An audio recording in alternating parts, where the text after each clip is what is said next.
Hi, George Febish here. Today we're going to do something a little different. Rather than take you on a tour of one of the wonderful cities of Italy or restaurants like the Cave restaurant, today we're going to talk a little bit about why I love Italy so much. We'll have information for first-time travelers, for travelers who have been there many, many times. Italy has so much to offer. In fact, if you tried to see all of Italy, all the little cities, the mountain towns, the resorts on the sea, the big cities, the museums, it would take several lifetimes. So don't worry about running out of things to do in Italy. It's impossible. Probably the top things that I love about Italy are, one, the food. The food is wonderful. The food is fresh, it's simple. Most cities use produce that is from the surrounding area. So you don't have things being processed, you don't have foods traveling long distances, being picked before they're ripe. Everything in Italy is ripe. Tastes fantastic. In the north, you have more meat. In the south, you have huge fish cities where the fish is just out of this world. Second thing I love about Italy is the architecture. And go to a city like Rome. Where else in the world can we see such history, such beautiful architecture? In fact, every time they build a new building and dig down in the ground for its foundation, they run into a ruin. They're not allowed to destroy ruins in Rome.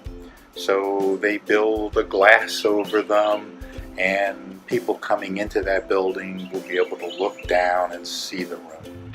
Fantastic. Walk the old city, see the Colosseum, go through the Trastevere, which is the artistic district. Everything in Rome is a combination of old and new. Third thing I love about Italy are the people. Nowhere in the world have I felt more welcomed as a stranger than in Italy. People are friendly, they're open. Sometimes if you go into a small city, they'll look and say, "Oh, stranger." But if you say "Buongiorno" or "Buonasera," they'll respond back with a big smile, and you're their friend. We just love meeting new people in Italy, from the big cities to the towns that are on top of a mountain or by a sea resort. Fourth thing I love about Italy are the towns themselves. From the big cities like Naples and Rome and Florence, Bologna, Venice, and Milan. They are some of the most beautiful large cities in the world. These cities are relatively safe. You do have to watch out for pickpockets, but there's very little violent crime that goes on in the large cities, or the small cities, there's zero. So we also love the small mountain towns. Seeing a town way up on a mountain and being able to drive there, sometimes up these hairpin curves, is wonderful. You get to the top, you discover the town. Lots of them have a historic center, some of them you cannot drive into. You park your car and you walk in. It's just wonderful to explore. The beach towns have some of the cleanest beaches in the world. These have been awarded the famous Blue Flag Award. This means that the beach is exceptionally clean. Go to the beach in the summer, it's wonderful. A lot of Italy's beaches in the winter are very violent, not very welcoming. Stay away from the beaches in the winter. These are the main reasons I love Italy. It's just a great place to explore, a great place to have good food, to sit back and relax and see the people live their lives, to enjoy yourself for once. In America, we are too rushed. We're rushing for this, rushing for that. Our jobs consume us. In Italy, things are taken at a much slower pace. The famous line from the movie Eat, Pray, Love, dolce fa niente, means the sweetness of doing nothing. Italians understand this. They understand how to live their lives. As tourists, we should not run through these cities. The old saying, we're going to see 11 cities in 10 days. This is craziness, not the way to see Italy. In fact, when you return, you'll probably have been on a tour. You probably will not have tasted the good food, but you'll be taken to tourist-type restaurants. You will be tired, and you're going to wonder, why did I do that? I didn't really enjoy that. If you go to Italy, pick a city or two, spend time there. Explore around the city. Go into the little towns in the mountains or the sea resorts. Always take time. Stop in the morning at a bar for your coffee and a sweet roll. Sit there and watch the people around you. Watch them having their coffee, their espresso. Watch how they communicate with each other. They're talking with their hands. They're loving life. For lunch, sit down outside if the weather permits and watch the people going around you. Watch them taking their walks. Watch them enjoying their family and their life. This is Italy. This should not be missed. If you rush, you will not see the real Italy. You will miss it. I have a memory from a trip I made to Milan. I was waiting for a bus to go down south of Milan to Pavia, little town, to see some friends. And I remember standing on the corner waiting for the bus, and a tour bus pulled up full of Americans. They all had their faces up against the window, looking out, wondering, this is Italy. It's not Italy. You're insulated. You're behind a piece of glass. You're with other people who speak your language and have your customs. You're missing life in Italy. Get off the damn bus. Get into the restaurants. Get into the bars. Bars are not for drinking only. It's where you have breakfast. It's where you have lunch. And you can have dinner at some of them. Some of them have gelato. Don't miss the gelato. They're family-oriented places, and they're wonderful for seeing life as it is in Italy. Okay, museums. Some of us love museums. I love museums. I'm not a person that has to read every sign and stop at every single thing. This takes way too long. You can imagine it would take a lifetime to go through the Louvre in Paris this way. But in Italy, there are wonderful museums in all the big cities. So if you're in one of those cities, stop at the famous museums, see the artwork. If you have limited time or there's other things you want to see, determine what's most famous in there. What attracts you? Do you like sculpture? Do you like paintings? Do you like frescoes? Do you like drapes that have been decorated? Go and see what excites you. See those things that you want to see. And then go and do other things. But the museums are wonderful. Florence is the center of museums. If you go to Florence, you must stop and see the Uffizi and some of the other museums that are there. They're just great places. Now, let's talk a little bit about what you should do, especially if it's your first trip to Italy. Buy a tour book and understand what's in the cities you're going to go see. Remember my rule, don't go to too many cities in one trip. It's just not fun. Pick a couple of cities that you really want to see, preferably those that are close to each other that you can take a train back and forth. Figure out the main attractions that you want to see. There are books out there that'll show you the top 10 attractions in each city. Pick those out, look at them. When you look at the attraction, they have the top 10 things within each of the top 10 attractions. So you can't miss things in Italy. It's just not possible. Plan your trip. Allow yourself lots of downtime. Allow yourselves to stop for breakfast in the morning, especially if your hotel doesn't give you a free breakfast. Allow yourself to have lunch at a trattoria or a bar. Allow yourself to partake in the life in Italy and enjoy it. Plan how you're going to get from city to city. Buses can be useful, but they're more difficult to do and understand. Trains are very easy. You buy your ticket. A lot of tickets you buy in Italy have to be validated. There's a yellow machine at the end of each track. You stick your ticket in the machine, it clicks and stamps a time on it. And that says when you're starting your travel. A lot of open tickets are good for any time you want to travel. So how do they know you haven't traveled already? Validation. If you're caught on the train with one of these tickets and it's not validated, there's a stiff fine. Not worth it. Validated. Trains aren't that expensive. There's high-speed trains between the major cities. And then there's local trains that kind of stop at each little town along the way. But you can almost get anywhere in Italy on good train service.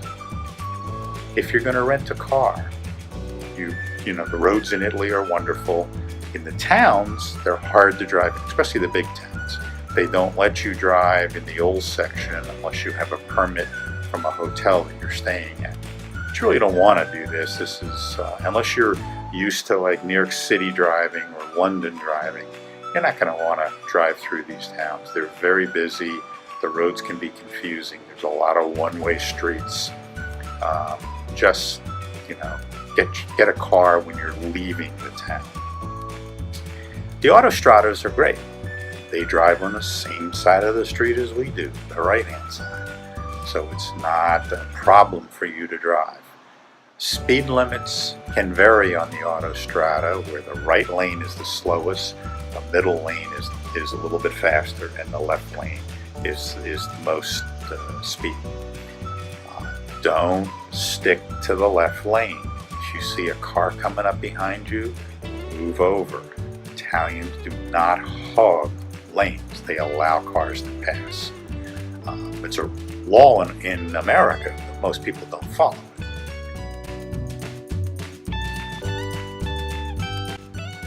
Finding places to eat is easy. There are trattorias, which are cheaper than ristorantes. Ristorantes are more formal, tablecloths, more expensive entrees. Treat yourself to a nice dinner once, you know, in your trip. But trattorias are family-owned. They're wonderful food, inexpensive. There's pizzerias. There's trattoria pizzeria, ristorante pizzeria. There's all kinds of different levels of restaurant. But trattorias and bars are where you want to go if you're on a budget. Bars are the cheapest. The food is simple. It's usually in the morning. You have some kind of a sweet roll or a piece of cake, coffee, cafe. You can get cafe americano or cafe. Cafe is espresso. Cafe americano is espresso with more water. For lunch, there's panini, sandwiches of all types, salads, pasta. And those bars that do serve a dinner is usually pasta. Trattorias can have anything. It'll be local food depending on what city you're in, where you are in Italy. It's a great place to experience Italy. Save some room after dinner or after lunch, especially on a hot day, to stop at a gelateria. It's an ice cream store. Gelato is not ice cream. It's much, much different. It's a soft consistency, the way ice cream is supposed to be served. It's wonderful flavors. You can go into these places, there may be 50 to 100 different flavors. They have little tiny spoons that they'll give you a sample if you want to taste a few. A lot of stores, especially in the bigger cities, require you to pay first. So you go to the cashier, you say you want a cone single scoop, you want a cone double scoop, you pay for it. You go over with your receipt to the counter and you order what you want. Some bars work the same way.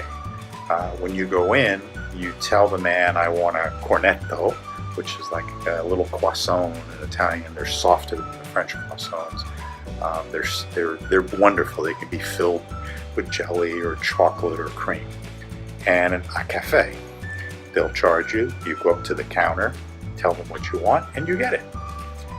They are pretty lenient for tourists. They know you don't know the rules. Sometimes you can walk right up to the counter and tell them what you want and pay on the way out. But the normal rules, you pay first at the cashier and then you get your service. In the evening, having a seat outside can cost you more than having a seat inside. For lunchtime, standing at the counter and having a beer or a glass of wine and a panini is the cheapest way. It's the way the Italians, they grab their lunch standing and talking. If you want to sit down, it's more money. If you want to sit down outside, it's even more money. So, but even though you're paying a little bit more, sitting outside and watching life, or sitting inside, watching the Italians talk all around you, is wonderful. Don't deprive yourself of experiences.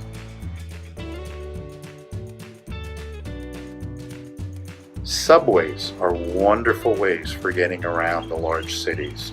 They're easy to traverse, they're safe, and they get you to one place to another quickly. So if your hotel is in one section of, let's say, Rome, and you want to go to the Vatican or the Trastevere, take a subway that gets you the closest, get off, and then you have your walk. Joanne and I love to just walk. We walk all over Rome. We never take the trains unless we're going a really long distance. Rome is especially the center of Rome, is easy to walk. It's a couple miles by a couple miles, and if you're used to walking, it's easy. It's no problem whatsoever. Enjoy yourself. Remember that in the summer, the month of August is when all Europeans take vacation. It's the hottest months in a lot of these places like Rome. So you're going to have very hot and muggy days and very, very crowded attractions. Go in May or June. Go in September when everybody's back at work. The crowds are much less. The weather is much nicer. The important thing is to see the things you want to see, but enjoy yourself as well. No one wants to stand in line for 3 hours in mugginess. Plan ahead. See what you want to see. Eat the local food. Look for non-tourist restaurants. If you see a sign for hamburgers, hot dogs, turn around and get out of there. It's not an Italian restaurant. This is geared to tourists. Go where you see a lot of Italians going. If you don't hear English being spoken, probably a wonderful place. Go in, enjoy yourself. A lot of Italian foods we already know. We know the names here in America. They're on the menus. So don't worry about communicating. You can communicate. You can point. We point a lot. Enjoy yourself. Enjoy your meals. Enjoy Italy.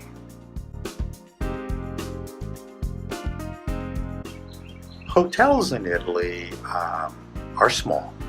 As are houses. People live outside. They don't spend a lot of time inside. So the bathrooms are tiny, the bedrooms can be small, unless you go to, like an American type hotel. Don't do that. Stay in the Italian hotels. The one thing you want to be careful of when you order a room, especially online, is that it says you have a private bath. Otherwise, you have a bedroom and you have to walk down the hall to a common bath and shower to use the facilities. So if that's not what you really had in mind, make sure your room comes with a private bath.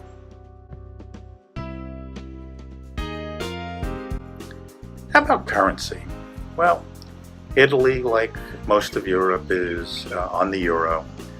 You can get euros before you go. They tend to be expensive. The exchange rates are set by the World Bank. If you look them up on the internet, you will not get those rates. You will get that rate plus a fee, a jacked up rate.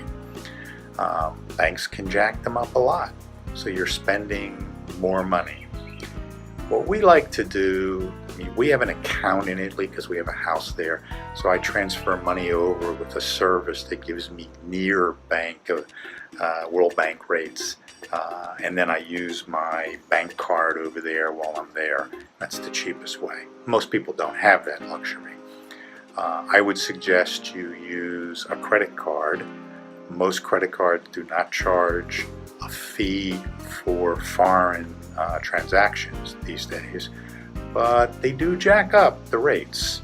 So if the rate is $1.10, they may charge you $1.15, $16, $18, depending on the bank. Just be aware that that's probably the cheapest way to spend your money.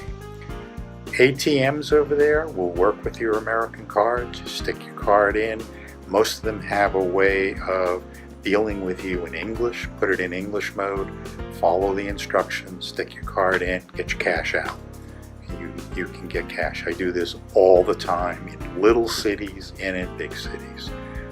So money is not a problem, unless you don't have money.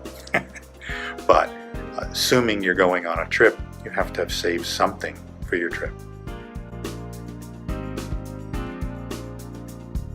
How about airfares? Well, the airlines are playing games. When airfares first come on, which is usually 11 months out from the flight date, they tend to be expensive. Philly to Rome, we used to look at it, it could be $2,000 round trip per person.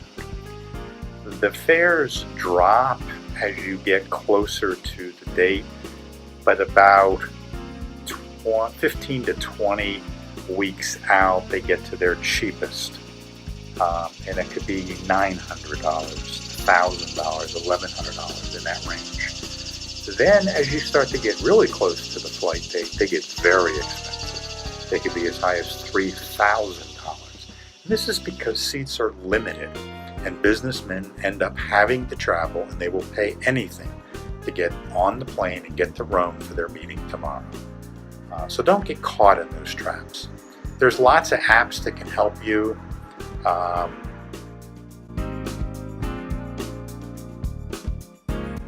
We use an app called Hopper, Hopper.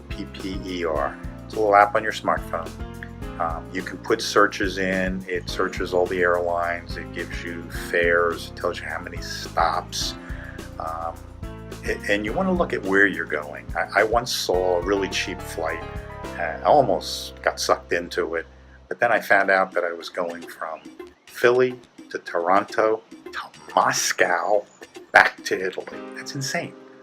So watch where your stops are. If you can get a direct flight, that's the best. Flights are long enough. Also watch your layovers. A lot of times they'll have you lay over 12 hours in a city and then continue.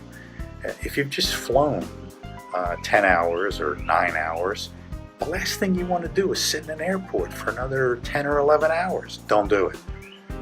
Manage your flights. Look at what you can get.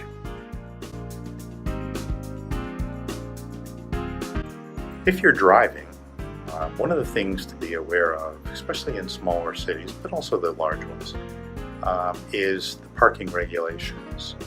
Look for signs. They're pretty easy to decipher. A lot of times Italy has gone with modern meters in their cities where you have to find the pay station, which is somewhere nearby where you're parking. You pick how many hours you want. It tells you what you owe. You put your money in or your credit card, and you get a ticket.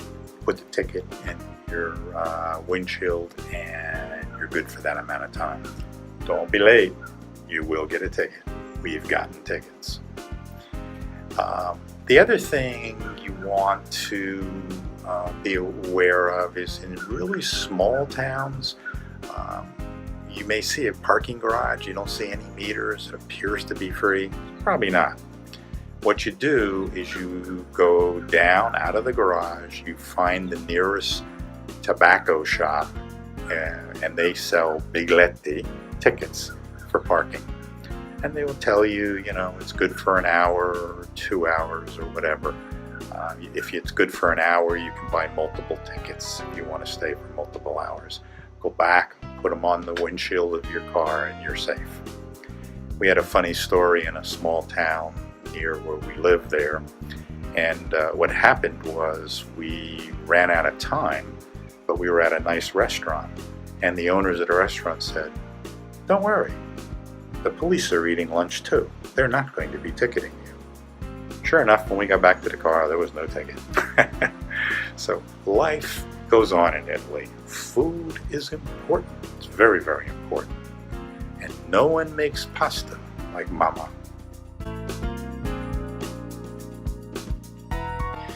If Italy's not on your bucket list, it should be. If it's on your bucket list, plan your vacation, save your money, get your airline tickets and your hotel tickets, and go.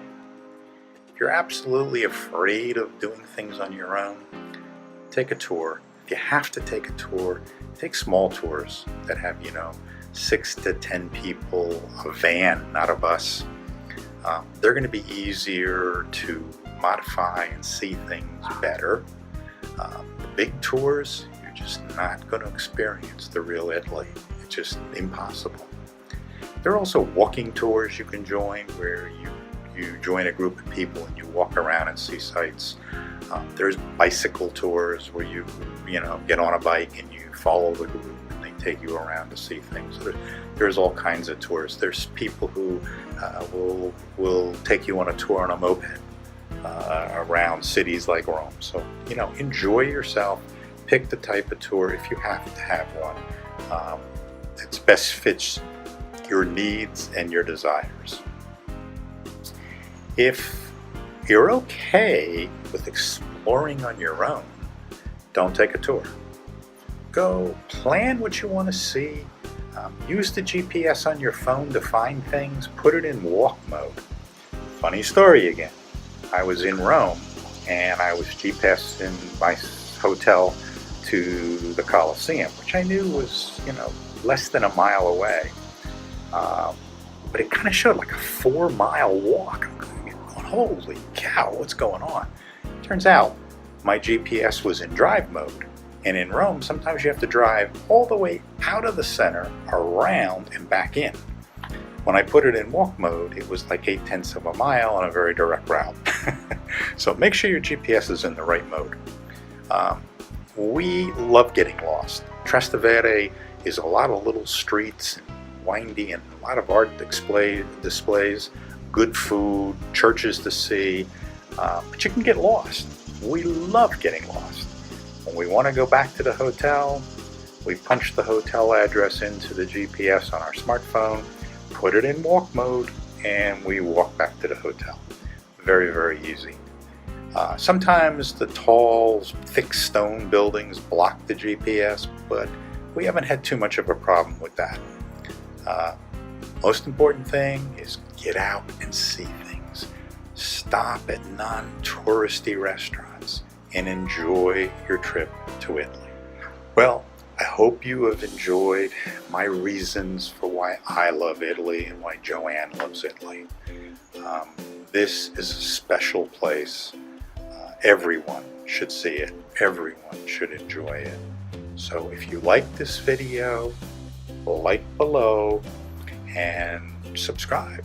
There's lots more videos coming, and there's lots of videos already posted. So pick the cities you want to see. Look and see if I have a video on it. If I do, watch the video. Get ideas of what you want to do in that city. For now, ciao and arrivederci.